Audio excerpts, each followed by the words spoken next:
Ganito po ang aking Saturday. After ko po ng 5 days pag-work sa school, pwede naman pong gumising ng tanghali pag Saturday.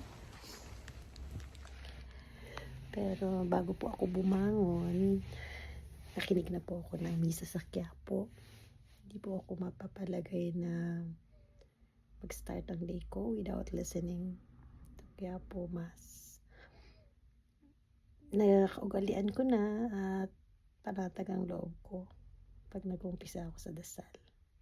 Alam niyo po kasi, pag nandito kayo sa ibang bansa, lalo't kasama niyo ang pamilya niyo, ang lahat ipapaubayan niyo lang sa Panginoon. Katulad po ng ginawa ko at ginagawa ko. Hindi ko po naman alam kung ano yung mga challenges every day. So, that makes me more comfortable when I start my day with prayers. So, ngayon po wala na katabi. Maagang gumising ang aking asawa.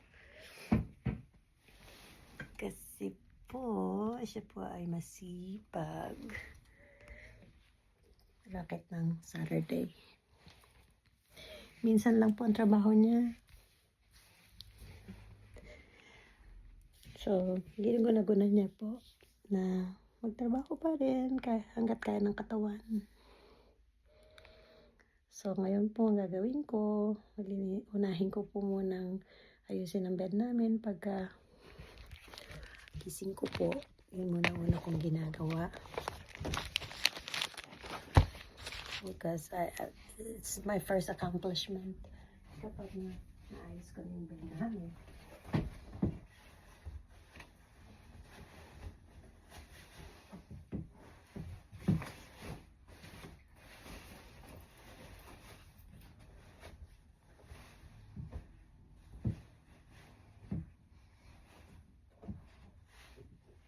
Po palang red blanket na to.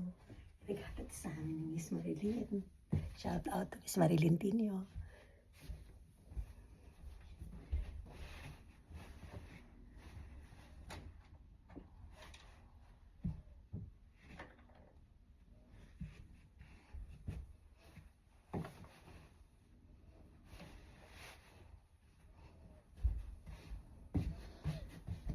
Tapos po nito, magsasampay naman po ako nung nilaban ko kagabi.